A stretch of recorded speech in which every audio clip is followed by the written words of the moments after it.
Hi friends, ನಮಸ್ತೆ. ಎಲ್ಲರೂ ಹೇಗಿದ್ದೀರಾ? ಎಲ್ಲರೂ ಸೂಪರಾಗಿದ್ದೀರಾ ಅಂದ್ಕೊಂಡಿದ್ದೀನಿ. ನಾನು ಕೂಡ ಚೆನ್ನಾಗಿದ್ದೀನಿ. ಎಲ್ರಿಗೂ ಹ್ಯಾಪಿ ಯುಗಾದಿ ಫ್ರೆಂಡ್ಸ್. ಎಲ್ರಿಗೂ ದೇವರು ಒಳ್ಳೇದು ಮಾಡಲಿ. ಎಲ್ಲರೂ ಬೇವು ಬೆಲ್ಲ ತಿಂದು ಚೆನ್ನಾಗಿರಿ.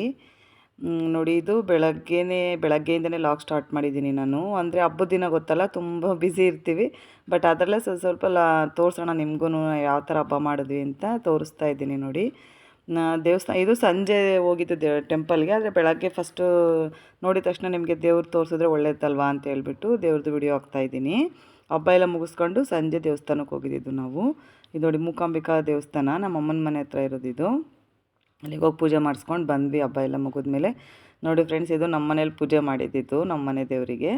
ನೋಡಿ, ನಮ್ಮ ಮನೇಲಿ ಪೂಜೆ ಮಾಡ್ತಿದ್ದಾರೆ. ಪೂಜೆ ಆದಮೇಲೆ ಇನ್ನೂ ತುಂಬಾ ಕೆಲಸ ಇರುತ್ತೆ ಫ್ರೆಂಡ್ಸ್, ಗೊತ್ತಲ್ಲ ನಿಮ್ಗೆ ಹಬ್ಬದಲ್ಲಿ. ಬಟ್ ಏನು ಗೊತ್ತಾ, ರಂಗೋಲಿ ಎಲ್ಲ ತುಂಬ ಚೆನ್ನಾಗಿ ಬಿಡಿಸಿದ್ದು. ಅದನ್ನೆಲ್ಲ ವಿಡಿಯೋ ಮಾಡ್ಕೊಳ್ಳೋಕ್ಕೆ ಆಗಿಲ್ಲ ನನಗೆ, ಅಷ್ಟು ಬ್ಯುಸಿ ಇತ್ತು. ಯಾಕಂದರೆ ನಾನು ಹಬ್ಬಕ್ಕೆ ಅಮ್ಮನಿಗೆ, ನನ್ನ ತಂಗಿ ಮನೆಗೆ ಎಲ್ರಿಗೂ ಹೇಳಿದ್ದೆ. ಅಮ್ಮ, ಅಪ್ಪ, ನನ್ನ ತಮ್ಮ, ನನ್ನ ತಮ್ಮನ ಹೆಂಡ್ತಿ, ಪಾಪು, ನನ್ನ ತಂಗಿ, ನಮ್ಮ ತಂಗಿ ಗಂಡ ಎಲ್ಲರೂ ನಮ್ಮ ಮನೆಗೆ ಬಂದಿರು ಫ್ರೆಂಡ್ಸ್ ಹಬ್ಬಕ್ಕೆ. ಹಾಗಾಗಿ ತುಂಬಾ ಬ್ಯುಸಿ ಇದ್ದೆ ಅವತ್ತು ನಾನು. ಹಾಗಾಗಿ ಯಾವುದು ಸುಮಾರು ವೀಡಿಯೋಗಳು ಮಾಡ್ಕೊಳ್ಳೋಕ್ಕೆ ಆಗಿಲ್ಲ. ಅದರಲ್ಲೇ ಸ್ವಲ್ಪ ವೀಡಿಯೋ ಮಾಡ್ಕೊಂಡಿದ್ನಲ್ಲ, ಅದನ್ನೇ ನಿಮ್ಮ ಜೊತೆ ಶೇರ್ ಮಾಡ್ಕೊತಾ ಇದ್ದೀನಿ. ಪ್ಲೀಸ್ ನೋಡಿ ಸಪೋರ್ಟ್ ಮಾಡಿ ಎಲ್ಲರೂ ಪ್ಲೀಸ್ ಫ್ರೆಂಡ್ಸ್, ಆದಷ್ಟು ಪೂರ್ತಿ ವಿಡಿಯೋ ನೋಡಿ ಸಪೋರ್ಟ್ ಮಾಡಿ ಪ್ಲೀಸ್. ನಮ್ಮ ಮನೆಯವರು ದೇವ್ರ ಪೂಜೆ ಮಾಡ್ತಿದ್ದಾರೆ ಆಲ್ರೆಡಿ. ಬೆಳಗ್ಗೆನೇ ಪೂಜೆ ಮುಗೀತು. ಪೂಜೆ ಆದ ತಕ್ಷಣ ಸುಮಾರಾಗಿ ಸಿಂಪಲಾಗಿ ಡೆಕೋರೇಷನ್ ಮಾಡಿದ್ದೀನಿ ಫ್ರೆಂಡ್ಸ್. ತುಂಬ ಏನು ಗ್ರ್ಯಾಂಡಾಗಿ ಏನು ಮಾಡಿಲ್ಲ ಡೆಕೋರೇಷನ್ ಎಲ್ಲ. ಸಿಂಪಲಾಗೆ ದೇವ್ರ ಪೂಜೆ ಒಂದು ಆಗಿಬಿಟ್ರೆ ಸಮಾಧಾನ ಅಲ್ವಾ. ಫಸ್ಟು ದೇವ್ರ ಪೂಜೆ ಎಲ್ಲ ಮುಗಿಸಿದ್ರೆ ಮುಂದಿನ ಕೆಲಸ ಮಾಡ್ಕೋಬೋದು ಅಂತ. ಬೆಳಗ್ಗೆ ಮಾಮೂಲಿ ಗೊತ್ತಲ್ಲ, ಎಲ್ಲ ಗಂಡು ಮಕ್ಕಳು, ನನ್ನ ಮಗನಿಗೂ ನಮ್ಮ ಮನೆಯವ್ರಿಗಿಬ್ರು ಎಣ್ಣೆ ಹಚ್ಚಿ ಸ್ನಾನ ಮಾಡಿಸಿ ಎಲ್ಲನೂ ಆಯ್ತು. ಇಬ್ಬರು ಸ್ನಾನ ಮಾಡಿದ್ರು, ಪೂಜೆ ಎಲ್ಲ ಆಯಿತು. ಅಷ್ಟೊತ್ತಿಗೆ ನನ್ನ ತಂಗಿನೂ ಬಂದುಬಿಟ್ಟು ಅಡುಗೆಗೆ ರೆಡಿ ಮಾಡ್ಕೊಳ್ಳೋಣ ಅಂತ ರೆಡಿ ಮಾಡ್ಕೊತಾ ಇದ್ದೀವಿ. ಯಾಕಂದರೆ ಮಧ್ಯಾಹ್ನ ಊಟಕ್ಕೆ ಎಲ್ಲರೂ ಇಲ್ಲೇ ಬರ್ತಾರೆ. ಅಪ್ಪ, ಅಮ್ಮ, ತಮ್ಮನ ಹೆಂಡ್ತಿ ಎಲ್ಲರೂ ಬರ್ತಾರೆ. ನನ್ನ ತಂಗಿಗೆ ಸ್ವಲ್ಪ ಬೇಗನೆ ಬರೋಕ್ಕೆ ಹೇಳಿದ್ದೆ. ಅವಳು ಮನೇಲಿ ಪೂಜೆ ಮುಗಿಸ್ಕೊಂಡು ಬೇಗನೆ ಬಂದು ಅವಳು ನೋಡಿ, ನಾನೇನು ಸ್ನಾನ ಮಾಡಿಕೊಂಡು ರೆಡಿ ಕೂಡ ಆಗಿಲ್ಲ. ಫಸ್ಟ್ ಅಡುಗೆ ಮುಗಿಸ್ಬಿಡೋಣ, ಆಮೇಲೆ ಬೇಕಿದ್ರೆ ರೆಡಿ ಆಗೋಕ್ಕಾಗುತ್ತೆ ಅಂತ ಹೇಳ್ಬಿಟ್ಟು. ಯಾಕಂದರೆ ಟೈಮಿಗೆ ಕರೆಕ್ಟಾಗಿ ಅಡುಗೆ ಮಾಡಿಬಿಟ್ಟು ದೇವ್ರಿಗೆ ಬರೀ ನೈವೇದ್ಯ ಹಾಕ್ಬೇಕಲ್ವ. ಅದೇ ದೇವ್ರಿಗೆ ನೈವೇದ್ಯ ಮಾಡಿದಾದ್ಮೇಲೆ ಊಟ ಮಾಡೋಕ್ಕೆ ಸರಿಯಾಗುತ್ತೆ ಅಂದ್ಬಿಟ್ಟು ರೆಡಿ ಮಾಡ್ತಾಯಿದ್ದೀನಿ. ಈ ಕಡೆ ಒಬ್ಬಟ್ಟಿಗೆ ರೆಡಿ ಮಾಡ್ಕೊತಾ ಇದ್ದೀನಿ ಹೂರ್ಣೋದಕ್ಕೆ. ನೋಡಿ, ಬೇಳೆ ಎಲ್ಲ ಬೇಯಿಸ್ಕೊಂಡು ಆ ಕಡೆ ಸಾಂಬಾರಿಗೆ ಏನೇನು ಬೇಕು ಅಂತೆಲ್ಲ ಹುರ್ಕೊತಾ ಇದ್ದೀನಿ. ಸಾಂಬಾರಿಗೆ ಈರುಳ್ಳಿ, ಬೆಳ್ಳುಳ್ಳಿ, ಕೊತ್ತಂಬರಿ, ಇದು ಕರ್ಬೇವಿನ ಸೊಪ್ಪು ಮತ್ತು ಜೀರಿಗೆ, ಒಂದೆರಡು ಮೆಣಸಿನ್ಕಾಯಿ ಎಲ್ಲ ಹಾಕ್ಬಿಟ್ಟು ಅಲ್ಲಿ ರೋಸ್ಟ್ ಮಾಡ್ಕೊತಾ ಇದ್ದೀನಿ ಖಾರ ರುಬ್ಕೊಳ್ಳೋದಕ್ಕೆ. ಆ ಕಡೆ ಒಂದು ಸೈಡಲ್ಲಿ ಕಾಳುಗೊಜ್ಜಿಗೆ ಇಟ್ಕೊಂಡಿದ್ದೀನಿ. ನೋಡಿ, ಇದು ಕಾಳುಗೊಜ್ಜು. ಅದೇ ಕಡಲೆಕಾಳು, ಆಲೂಗಡ್ಡೆ, ಬದನೆಕಾಯಿ ಎಲ್ಲ ಹಾಕ್ಬಿಟ್ಟು ಮಾಡ್ತೀವಲ್ಲ ಫ್ರೆಂಡ್ಸ್. ಆಲ್ಮೋಸ್ಟ್ ಎಲ್ರಿಗೂ ಗೊತ್ತಿರೋ, ಅದಕ್ಕೆ ಸ್ವಲ್ಪ ತೋರಿಸ್ತಾ ಇದ್ದೀನಿ ಅಷ್ಟೇ. ಫುಲ್ಲು ಇದರಲ್ಲೇನು ತೋರಿಸ್ತಾ ಇಲ್ಲ. ಅಂದರೆ ಒಂದೇ ಸಮಯ ಏನು ತೋರಿಸ್ತಾ ಇಲ್ಲ ಫ್ರೆಂಡ್ಸ್. ಸ್ವಲ್ಪನೇ ಕ್ಲಿಪ್ ಆ್ಯಡ್ ಮಾಡ್ಕೊಂಡಿದ್ದೀನಿ ಅಷ್ಟೇ. ಟೈಮ್ ಗೊತ್ತಲ್ಲ ನಿಮಗೇ, ಯಾವಾಗ ಟೈಮ್ ಆಗುತ್ತೋ ಅವಾಗ ಸ್ವಲ್ಪ ತೊಗೊಂಡಿದ್ದೀವಿ ಅಷ್ಟೇ. ನೋಡಿ, ಅದಕ್ಕೆ ಟೊಮೊಟೊ ಕಟ್ ಮಾಡ್ಕೊತ, ಅದು ಟೊಮೊಟೊ ಇದ್ರಲ್ಲಿ ಕಟ್ ಮಾಡ್ಕೊಳ್ಳೋಕ್ಕೂ ಟೈಮ್ ಇಲ್ಲ ನನಗೆ, ಅಷ್ಟು ಕಟ್ ಮಾಡ್ಕೊತಾ ಇದ್ದೀನಿ. ನೋಡಿ, ಇದು ನಮ್ಮ ಪಾಪು ಇವತ್ತು ಫಸ್ಟ್ ಟೈಮ್ ನಮ್ಮ ಮನೆಗೆ ಬರ್ತಾ ಇರೋದು. ನನ್ನ ತಮ್ಮನ ಪಾಪು, ಅಂದರೆ ನನ್ನ ಅಳಿಯ, ಅದು ಒಬ್ಬನೇ ಅಳಿಯ ನಮಗೆಲ್ರಿಗೂ. ಹಾಗಾಗಿ ಅವ್ನು ಬರೋದಕ್ಕೋಸ್ಕರ ಡೆಕೋರೇಷನ್ ಮಾಡಿರೋದು ಇದು. ಇದ್ರ ಮೇಲೆ ಅಂದರೆ ಕರ್ಕೊಂಬರ್ತಾಳೆ ಇದ್ರ ಮೇಲೆ ಅವ್ರ ಅಮ್ಮನವರಪ್ಪ ಅಂತ. ಅವ್ನಿಗೇನು ನಡೆಯೋಕ್ಕೆ ಬರೋಲ್ಲ, 9 ತಿಂಗಳು ಅಷ್ಟೇ ಅಲ್ವಾ. ಹಂಗಾಗಿ ಸುಮ್ಮನೆ ಆ ಥರ ಹೂದಲ್ಲಿ ಡೆಕೋರೇಷನ್ ಮಾಡಿದ್ವಿ. ಅದ್ರ ಮೇಲೆ ಕಾಲಿಟ್ಕೊಂಡು ಬರ್ತಾನೆ ಹತ್ಕೊಂಡು ಅಂತ, ದೇಕ್ಕೊಂಡು ಬರ್ತಾನೆ. ಅದಕ್ಕೆ ಹೆಂಗಾದ್ರೂ ಬರಲಿ ಅವನು ಅಂತ ಸುಮ್ಮನೆ ಈ ಥರ ಸಿಂಪಲಾಗಿ ಡೆಕೋರೇಷನ್ ಮಾಡಿದ್ದೆ. ಫಸ್ಟ್ ಟೈಮ್ ನಮ್ಮ ಮನೆಗೆ ಬರ್ತಿದ್ದಾನೆ ಅಂತ ಹೇಳ್ಬಿಟ್ಟು ಅದೆಲ್ಲ ಡೆಕೋರೇಷನ್ ಮಧ್ಯದಲ್ಲಿ ಕೆಲಸ ಮುಗಿಸ್ಕೊಂಡು ಮಧ್ಯದಲ್ಲಿ ಅದನ್ನು ಮಾಡಿಕೊಂಡು ಇಷ್ಟು ಕೆಲಸ ಇತ್ತು ಫ್ರೆಂಡ್ಸ್ ಹಬ್ಬದ ದಿನ. ಇದು ನೋಡಿ, ಕಾಳುಗೊಜ್ಜಿಗೆ ಟೊಮೊಟೊ ಹಚ್ತಾ ಇದ್ನಲ್ಲ, ಟೊಮೊಟೊ ಎಲ್ಲ ಹಾಕ್ಬಿಟ್ಟು ಚೆನ್ನಾಗಿ ಫ್ರೈ ಮಾಡಿ, ಇವಾಗ ಅದಕ್ಕೆ ಸ್ವಲ್ಪ ಸಾಂಬಾರು ಪುಡಿ ಎಲ್ಲ ಹಾಕಿ ಲಿಡ್ನ ಕ್ಲೋಸ್ ಮಾಡಿದ್ರೆ ಅದೊಂದು 2 ಕೂಗು ಕೂಗಿದ್ರೆ ಕಾಳುಗೊಜ್ಜು ರೆಡಿ ಆಗುತ್ತೆ. ಈ ಕಡೆ ಬಿಸಿ ಆರೋದಕ್ಕೆ ಮುಂಚೆನೇ ಹೂರಣ ರುಬ್ಕೋಬೇಕಲ್ಲ. ನೋಡಿ, ಹೂರಣ ರುಬ್ಕೊತಾ ಇದ್ದೀನಿ ನಾನು ಇವಾಗ. ಹೂರಣ ಎಲ್ಲ ರುಬ್ಕೊಂಡು ಸೈಡಿಗೆ ಇಟ್ಕೊಂಡ್ಬಿಟ್ಟು ಅದನ್ನು ಇನ್ನು ಸುಮಾರು ಕೆಲಸ ಇತ್ತು ಫ್ರೆಂಡ್ಸ್. ಸಾಂಬಾರ್ಗೆ ರೆಡಿ ಮಾಡಿಕೊಂಡೆ, ಆಮೇಲೆ ಸಾಂಬಾರಿಗೆಲ್ಲ ರೆಡಿ ಮಾಡ್ಕೊಳಕ್ಕೆ ಅಂತ ಹುರಿದಿಟ್ಕೊಂಡಿದ್ನಲ್ಲ, ಅದನ್ನೆಲ್ಲ ಖಾರ ರುಬ್ಬಿ ರೆಡಿ ಮಾಡಿ ಇಟ್ಕೊಂಡಿದ್ದೀನಿ. ಇನ್ನೇನು ಒಬ್ಬಟ್ಟಿನ ಸಾಂಬಾರು ಎಲ್ರಿಗೂ ಗೊತ್ತಿರುತ್ತೆ. ಈರುಳ್ಳಿ, ಬೆಳ್ಳುಳ್ಳಿ, ಟೊಮೊಟೊ, ಕೊತ್ತಂಬರಿ ಸೊಪ್ಪು, ಕರ್ಬೇವಿನ ಸೊಪ್ಪು ಎಲ್ಲ ಹಾಕ್ಬಿಟ್ಟು ಹುರ್ಕೊಂಡು, ಜೀರಿಗೆ ಎಲ್ಲ ಅದಕ್ಕೆ ಟೊಮೊಟೊ, ಧನಿಯಾ ಪುಡಿ, ಸಾಂಬಾರು ಪುಡಿ ಮತ್ತು ಸ್ವಲ್ಪ ಗಸಗಸೆ ಎಲ್ಲ ಹಾಕ್ಬಿಟ್ಟು ಮಾಮೂಲಿ ಖಾರ ರುಬ್ಕೊಳ್ಳೋದು. ಖಾರ ರುಬ್ಕೊಂಡಾದಮೇಲೆ ಅದಕ್ಕೆ ನೋಡಿ ಈ ಥರ ಇದಕ್ಕೆ ಒಗ್ಗರಣೆಗೆ ರೆಡಿ ಮಾಡ್ಕೊಂಡಿದ್ದೀನಿ ಖಾರಕ್ಕೆ. ಅದು ಸೈಡಲ್ಲಿ ಇರೋದು ಚಿತ್ರಾನ್ನ ಗೊಜ್ಜು ಮಾಡ್ತೀನಿ ಆಮೇಲೆ, ಅದಕ್ಕೋಸ್ಕರ ಕಾಯಿ ರೆಡಿ ಮಾಡಿ ಇಟ್ಕೊಂಡಿದ್ದೀನಿ ತುರಿದು. ಎಲ್ಲ ಒಂದೇ ಟೈಮ್ ರೆಡಿ ಮಾಡಿ ಇಟ್ಕೊಬೇಕಲ್ಲ. ನೋಡಿ, ಇದು ಸಾಂಬಾರ್ಗೆ ಒಗ್ಗರಣೆ ಹಾಕ್ತಾಯಿದ್ದೀನಿ. 1-2 ಸಾಸಿವೆ ಜೀರಿಗೆ ಹಾಕ್ಬಿಟ್ಟು ಆಮೇಲೆ ಒಣಮೆಣ್ಸಿನ್ಕಾಯಿ, ಬೆಳ್ಳುಳ್ಳಿ ಮತ್ತು ಸಾಂಬಾರು ಈರುಳ್ಳಿ ಹಾಕಿದ್ದೀನಿ ನಾನು ಒಗ್ಗರಣೆಗೆ ಇವತ್ತು. ಒಬ್ಬಟ್ಟಿನ ಸಾರಿಗೆ ಚೆನ್ನಾಗಿರುತ್ತೆ ಟೇಸ್ಟು. ಆ್ಯಕ್ಚುಲಿ ಟೇಸ್ಟ್ ಚೆನ್ನಾಗೇ ಬಂದಿತ್ತು. ನೋಡಿ, ಸಾಂಬಾರು ಈರುಳ್ಳಿ ಹಾಕ್ತಾಯಿದ್ದೀನಿ ಇವಾಗ.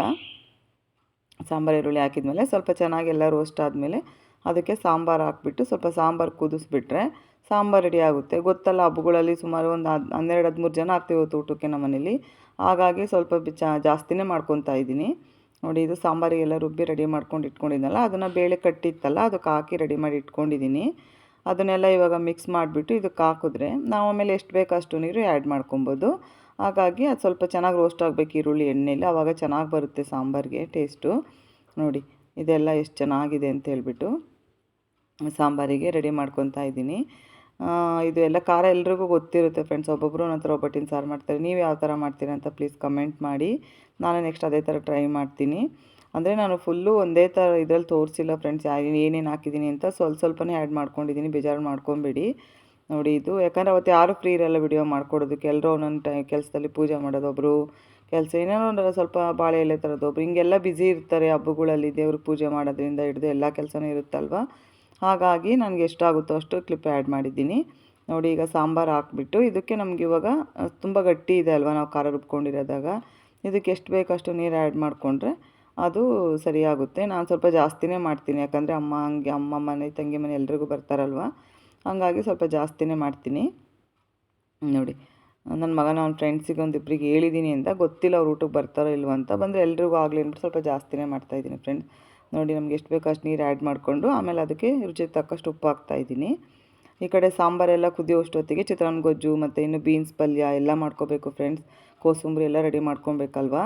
ಹಾಗಾಗಿ ನೋಡಿ ಇದು ಚಿತ್ರಾನ್ನ ಗೊಜ್ಜು ಮಾಡೋಣ ಅಂತ ಇಟ್ಟಿದ್ದೀನಿ. ಮ್ಯಾಂಗೋ ಚಿತ್ರಾನ್ನ ಮಾಡೋಣ ಅಂತ, ಮಾವಿನಕಾಯಿ ಚಿತ್ರಾನ್ನ ಚೆನ್ನಾಗಿರುತ್ತೆ ಹಬ್ಬದ ದಿನ ಮಾವಿನಕಾಯಿ ಚಿತ್ರಾನ್ನ ಮಾಡಿದ್ರೆ. ಪ್ರಾಪರಾಗಿ ಏನೂ ತೋರಿಸಿಲ್ಲ. ನೋಡಿ ಒಗ್ಗರಣೆಗೆ ಅಂತಬಿಟ್ಟು ಎಣ್ಣೆ ಹಾಕಿದ್ದೀನಿ. ಅದಕ್ಕೆ ಸಾಸಿವೆ ಜೀರಿಗೆ ಹಾಕ್ಬಿಟ್ಟು ಕಡಲೆಬೇಳೆ ಮತ್ತು ಉದ್ದಿನಬೇಳೆ ಹಾಕಿ ಫಸ್ಟು ಚೆನ್ನಾಗಿ ರೋಸ್ಟ್ ಮಾಡ್ಕೊತೀನಿ. ನೋಡಿ ಸಾಸಿವೆ ಜೀರಿಗೆ ಹಾಕ್ತಾಯಿದ್ದೀನಿ, ಎಣ್ಣೆ ಕಾಯ್ದಿದೆ ಆಲ್ರೆಡಿ. ಸಾಸಿವೆ ಜೀರಿಗೆ ಹಾಕಿದ್ದಾದಮೇಲೆ ಆ ಕಡೆ ನೋಡಿ ಸಾಂಬಾರು ಒಂದು ಕಡೆ ಕುದೀತಿದೆ, ಈ ಕಡೆ ಎಲ್ಲ ರೆಡಿ ಮಾಡಿ ಇಟ್ಕೊಂಡಿದ್ದೀವಿ. ನನ್ನ ತಂಗಿ ಎಲ್ಲ ಕಟ್ ಮಾಡಿ ರೆಡಿ ಮಾಡಿ ಕೊಟ್ಟರು, ಹಾಗಾಗಿ ಎಲ್ಲ ಬೇಗ ಮಾಡ್ತಾಯಿದ್ದೀನಿ. ಇಲ್ಲಿ ಕಡಲೆ ಬೀಜ ಮತ್ತು ಕಡಲೆಬೇಳೆ ಎಲ್ಲ ಹಾಕ್ಬಿಟ್ಟು ಉದ್ದಿನಬೇಳೆ ಎಲ್ಲ ಹಾಕಿ ಅದನ್ನು ಸ್ವಲ್ಪ ಚೆನ್ನಾಗಿ ಎಣ್ಣೆಲೇ ರೋಸ್ಟ್ ಮಾಡ್ಕೊಬೇಕು ಈ ಚಿತ್ರಾನ್ನಕ್ಕೆ, ಆವಾಗಲೇ ಟೇಸ್ಟ್ ಚೆನ್ನಾಗಿರುತ್ತೆ. ಅದೇನು ಗೊತ್ತಾ, ರೋಸ್ಟ್ ಮಾಡ್ಕೊಂಡಿಲ್ಲ ಅಂದರೆ ಅದು ಸ್ವಲ್ಪ ಮೆತ್ತಗಾದರೆ ತಿನ್ನೋಕ್ಕೂ ಚೆನ್ನಾಗಿ ಅನಿಸಲ್ಲ ಚಿತ್ರಾನ್ನದಲ್ಲಿ. ಹಾಗಾಗಿ ಸ್ವಲ್ಪ ಚೆನ್ನಾಗಿ ರೋಸ್ಟ್ ಮಾಡ್ಕೊತೀನಿ ಕಡಲೆ ಬೀಜ ಮತ್ತು ಉದ್ದಿನಬೇಳೆ ಕಡಲೆಬೇಳೆ ಎಲ್ಲ. ಅದೇನು ಗೊತ್ತಾ, ಕರ್ಬೇವಿನ ಸೊಪ್ಪು ಹಾಕಿಲ್ಲ, ಈರುಳ್ಳಿ ಜೊತೆನೇ ಹಾಕೋಣ ಅಂತ ಹೇಳ್ಬಿಟ್ಟು ಇಟ್ಕೊಂಡಿದ್ದೀನಿ. ಯಾಕಂದರೆ ಅಲ್ಲಿ ಹಸಿ ಕರ್ಬೇವಿನ ಸೊಪ್ಪು ಎಣ್ಣೆಗೆ ಹಾಕಿದ ತಕ್ಷಣ ಹಂಗೆ ಆರಿಬಿಡುತ್ತೆ ಎಣ್ಣೆ ಎಲ್ಲ. ಹಂಗೂ ಸ್ವಲ್ಪ ನೋಡಿ ಅದು ಸ್ವಲ್ಪ ಫಸ್ಟೇ ನಾನು ಏನು ಅಂದ್ಕೊತೀನೋ ನೋಡಿ, ಅದು ಸೈಡಲ್ಲಿ ಇಟ್ಕೊಂಡಿದ್ದೆ, ಬಟ್ ಅದೇ ಫಸ್ಟ್ ಬಿತ್ತು ಕರ್ಬೇವಿನ ಸೊಪ್ಪು. ಅದಕ್ಕೆ ನನ್ನ ತಂಗಿ ಆ ಕಡೆಗೆ ಹೋಗ್ತಿದ್ದಾಳೆ, ಸಿಡಿತಾ ಇದೆ ಅಂತ ಎಣ್ಣೆ. ಹಂಗಾಗಿ ಅದು ಸ್ವಲ್ಪ ಕರ್ಬೇವಿನ ಸೊಪ್ಪು ಹಸಿದಲ್ವ, ಹಾಗಾಗಿ ಎಣ್ಣೆ ಸ್ವಲ್ಪ ಪಟ ಅಂತ ಸಿಡಿದ್ಬಿಡುತ್ತೆ. ಅದಕ್ಕೆ ಈ ಚಿತ್ರಾನ್ನ ಗೊಜ್ಜಿಗೆ ಎಷ್ಟು ಬೇಕೋ ಅಷ್ಟು ಈರುಳ್ಳಿ ಹಾಕ್ಕೊಳ್ಳೋಣ ಅಂತ ಹಾಕ್ಕೊಂಡೆ, ಬಟ್ ಆಮೇಲೆ ಫುಲ್ ಹಾಕ್ಕೊಂಡೆ. ಯಾಕಂದರೆ ಸಾಕಾಗಲ್ಲ ಎಲ್ರಿಗೂ ಬೇಕಲ್ವಾ ಅಂತೇಳ್ಬಿಟ್ಟು. ನಮ್ಮಲ್ಲಿ ಚಿತ್ರಾನ್ನ ಸ್ವಲ್ಪ ಜಾಸ್ತಿನೇ ತಿಂತಾರೆ ಹಬ್ಬದ ಟೈಮ್ಗಳಲ್ಲಿ. ಹಂಗಾಗಿ ಫುಲ್ ಈರುಳ್ಳಿ ಹಾಕ್ಕೊಂಡೆ. ಈರುಳ್ಳಿ ಎಲ್ಲ ಹಾಕ್ಕೊಂಡಾದಮೇಲೆ ನೋಡಿ ಫುಲ್ ಈರುಳ್ಳಿ ಹಾಕ್ಕೊಂಡಿದ್ದೀನಿ. ಹಾಕ್ಕೊಂಡೆಲ್ಲ ಚೆನ್ನಾಗಿ ಈರುಳ್ಳಿ ಫ್ರೈ ಮಾಡ್ಕೊತೀನಿ. ಅಷ್ಟೊತ್ತಿಗೆ ನನ್ನ ತಂಗಿ ಮಾವಿನಕಾಯಿ ತುರ್ಕೊಡು ಅಂತ ಹೇಳಿದೆ. ಅವಳು ಮಾವಿನಕಾಯಿ ತುರಿತಿದ್ದಾಳೆ. ಅದು ಮಾವಿನಕಾಯಿ ಎಲ್ಲ ತುರಿದಾಗಿದ ತಕ್ಷಣ ಅದಕ್ಕೆ ಮಾವಿನಕಾಯಿ ಮತ್ತು ಕಾಯಿ ತುರಿ ಎಲ್ಲೋ ಪೌಡರು ಎಲ್ಲ ಹಾಕಿದ್ರೆ ಅದು ಸರಿಯಾಗಿಬಿಡುತ್ತೆ, ಚಿತ್ರಾನ್ನ ಗೊಜ್ಜು ರೆಡಿನೇ ಆಗಿಬಿಡುತ್ತೆ. ಅದಕ್ಕೆ ಈಗ ನೋಡಿ ಅವಳು ಮಾವಿನಕಾಯಿ ತುರ್ಕೊಡ್ತಾಳೆ ಇವಾಗ ನನ್ನ ತಂಗಿ. ಮಾವಿನಕಾಯಿ ಹಾಕಿದ ತಕ್ಷಣ ನೋಡಿ ಈ ಕಡೆ ಆಲ್ರೆಡಿ ಕಾಳು ಗೊಜ್ಜಿಗೆ ಇಟ್ಟಿದ್ನಲ್ಲ, ಅದು ಇನ್ನೇನು ಕೂಗ್ತಾ ಬಂದಿದೆ. ಆ ಕಡೆ ಅನ್ನಕ್ಕೆ ಇಟ್ಟಿದ್ದೀನಿ ಫ್ರೆಂಡ್ಸ್. ಹಿಂಗೆ ಎಲ್ಲ ಸ್ಟವ್ ಮೇಲೆ ಒಂದೊಂದು ಇಟ್ಟಿದ್ದೀನಿ. ನೋಡಿ ಇದು ಕಾಳು ಗೊಜ್ಜು, ಇದು ಚಿತ್ರಾನ್ನಕ್ಕೆ ಮಾವಿನಕಾಯಿ ಮತ್ತು ಸ್ವಲ್ಪ ಕೊತ್ತಂಬರಿ ಸೊಪ್ಪು ಎಲ್ಲನೂ ಹಾಕಿದ್ದೀನಿ. ಇದಕ್ಕೆ ಎಲ್ಲ ಪೌಡ್ರ್ ಹಾಕ್ತೀನಿ ಇವಾಗ. ಎಲ್ಲ ಪೌಡ್ರ್ ಸ್ವಲ್ಪ ಹಾಕ್ಬಿಟ್ಟು ರುಚಿಗೆ ತಕ್ಕಷ್ಟು ಉಪ್ಪು ಹಾಕ್ಬಿಟ್ಟು ಇಟ್ಕೊಂಡ್ರೆ ಅಷ್ಟೊತ್ತಿಗೆ ಚಿತ್ರಾನ್ನ ಗೊಜ್ಜು ರೆಡಿ ಆಗುತ್ತೆ. ಹಬ್ಬಗಳಂದರೆ ಎಲ್ಲ ಐಟಮ್ ಇದ್ರೇ ಆದರೆ, ಬಟ್ ನಾನು ಇವತ್ತು ಬಜ್ಜಿ ಬೋಂಡ ಏನೂ ಮಾಡಲಿಲ್ಲ. ಯಾವಾಗಲೂ ಆಲ್ಮೋಸ್ಟ್ ಬಜ್ಜಿ ಮಾಡ್ತಾಯಿದ್ದೆ. ಯಾಕಂದರೆ ನೆಕ್ಸ್ಟ್ ಡೇನೇ ಹಬ್ಬ ಇದೆ ಅಲ್ವಾ, ಕರಿ ಹಬ್ಬ ಅಂತ ಮಾಡ್ತೀವಲ್ವ, ಹೊಸ್ದಡ್ಕು ಅಂತ. ಅದಕ್ಕೆ ಮಾಮೂಲಿ ನಾವು ಹಂಗೆ ಬಜ್ಜಿ ಬೋಂಡ ವಡೆ ಆ ಥರ ಮಾಡಿಬಿಟ್ಟು ಪಲಾವು ಇಲ್ಲ ಬಿಸಿಬೇಳೆಭಾತ್ ಏನಾದರೂ ಮಾಡ್ತೀವಿ. ಯಾಕಂದರೆ ನಾವು ನಾನ್ ವೆಜ್ ತಿನ್ನಲ್ವಲ್ಲ, ಹಾಗಾಗಿ ಆ ಥರ ಮಾಡ್ಕೊತೀವಿ. ಆ ಕಡೆ ಚಿತ್ರಾನ್ನ ಗೊಜ್ಜು ರೆಡಿ ಆಯಿತು. ನೋಡಿ ಇಲ್ಲಿ ಎಲ್ಲದರಲ್ಲೂ ಒಂದೊಂದು ಮಾಡಿದ್ನಲ್ವ, ಚಿತ್ರಾನ್ನ ಗೊಜ್ಜು, ಕಾಳು ಗೊಜ್ಜು ಎಲ್ಲನೂ, ಸಾಂಬಾರು ಎಲ್ಲ ಒಂದ್ರಲ್ಲಿ ಮಾಡಿದ್ನಲ್ವ. ಹಂಗಾಗಿ ಹಳೇದೊಂದು ಬಾಣಲಿ ಇತ್ತು, ಅದರಲ್ಲೇ ಬೀನ್ಸ್ ಪಲ್ಯ ಮಾಡಿಬಿಡೋಣ ಪರವಾಗಿಲ್ಲ, ಯಾರೂ ಬೇಜಾರು ಮಾಡ್ಕೊಬಿಡಿ, ಇದೇನು ಪಾತ್ರೆ ಈ ಥರ ಇದೆಯಲ್ಲ ಅಂತ. ತುಂಬ ಹಳೆಯ ಬಾಣಲಿ ಇದು, ಬಿಸಾಕಿತ್ತಿಲ್ಲ, ನಾನು ಹಂಗೆ ಇಟ್ಟಿದ್ದೆ, ಚೆನ್ನಾಗಿತ್ತು, ತುಂಬ ವರ್ಷ ಯೂಸ್ ಮಾಡಿದ್ದೀನಿ ಇದನ್ನು. ಹಾಗಾಗಿ ನೋಡಿ ಅದಕ್ಕೆ ಇವಾಗ ಬೀನ್ಸ್ ಪಲ್ಯ ರೆಡಿ ಮಾಡ್ಕೊತಾ ಇದ್ದೀನಿ. ಬೀನ್ಸ್ ಪಲ್ಯಕ್ಕೆ ಎಲ್ಲ ಗೊತ್ತಲ್ಲ, ಈರುಳ್ಳಿ ಮೆಣಸಿನ್ಕಾಯಿ ಒಂದೆರಡು ಟೊಮೊಟೊನೂ ಹಾಕ್ತೀನಿ ನಾನು. ಕಡಲೆಬೇಳೆ ಎಲ್ಲ ಹಾಕ್ಬಿಟ್ಟು ಬೀನ್ಸ್ ಪಲ್ಯ ಒಗ್ಗರಣೆ ಮಾಡಿ ಬೀನ್ಸ್ ಪಲ್ಯ ರೆಡಿ ಆಯಿತು. ಅಷ್ಟೊತ್ತಿಗೆ ಅಪ್ಪ ಅಮ್ಮ ತಮ್ಮನ ಹೆಂಡ್ತಿ ಎಲ್ಲರೂ ಬಂದರು. ಹಾಗಾಗಿ ಅಷ್ಟೊತ್ತಿಗೆ ಒಬ್ಬಟ್ಟು ಮಾಡಿಬಿಡೋಣ, ಫಸ್ಟ್ ದೇವ್ರಿಗೆ ನೈವೇದ್ಯ ಮಾಡು ಅಂತ ಹೇಳಿದೆ ನಮ್ಮ ಮನೆಯವರಿಗೆ. ಒಬ್ಬಟ್ಟು ಆದ ತಕ್ಷಣ ಅದೆಲ್ಲ ತೊಗೊಳಕ್ಕಾಗಿಲ್ಲ, ದೇವ್ರಿಗೆ ನೈವೇದ್ಯ ಮಾಡೋದೆಲ್ಲ. ನೋಡಿ ಒಬ್ಬಟ್ಟು ಎಲ್ಲ ಆದ ತಕ್ಷಣ ದೇವಿ ನೈವೇದ್ಯ ಆದ ತಕ್ಷಣ ಎಲ್ರಿಗೂ ಊಟಕ್ಕೆ ಇಟ್ಕೊಟ್ಟಿದ್ದಾಳೆ ನಮ್ಮ ತಂಗಿ. ನೋಡಿ ಅಪ್ಪ ಅಮ್ಮ ನಮ್ಮ ಮನೆಯವರು, ನನ್ನ ತಮ್ಮ, ನನ್ನ ತಮ್ಮನ ಹೆಂಡ್ತಿ ಎಲ್ಲರೂ ಕೂತ್ಕೊಂಡು ಊಟ ಮಾಡ್ತಿದ್ದಾರೆ. ನನ್ನ ಮಗ ಎಲ್ಲರೂ ಇದ್ದಾರೆ ಫ್ರೆಂಡ್ಸ್ ಇದರಲ್ಲಿ. ನೋಡಿ ನಮ್ಮ ಪಾಪು ಎತ್ಕೊಂಡಿದ್ದಾರೆ ನಮ್ಮ ಮನೆಯವರು. ಬಟ್ ಅದನ್ನು ಇದು ನನ್ನ ತಂಗಿ ಎಲ್ಲರೂ ಊಟ ಮಾಡ್ತಿದ್ದಾರೆ. ನಾನು ಒಬ್ಬಟ್ಟು ಮಾಡ್ತಾಯಿದ್ದೆ. ಹಂಗೆ ಒಬ್ಬೊಬ್ಬರಿಗೆ ಬಡಿಸ್ತಾ ಇತ್ತು ನಮ್ಮಮ್ಮ ಎಲ್ಲ. ಅದಕ್ಕೆ ಯಾವುದೂ ಪ್ರಾಪರಾಗಿ ತೊಗೊಂಡಿರ್ಲಿಲ್ವಲ್ಲ, ಅದಕ್ಕೆ ಇವಳು thank you for watching friends.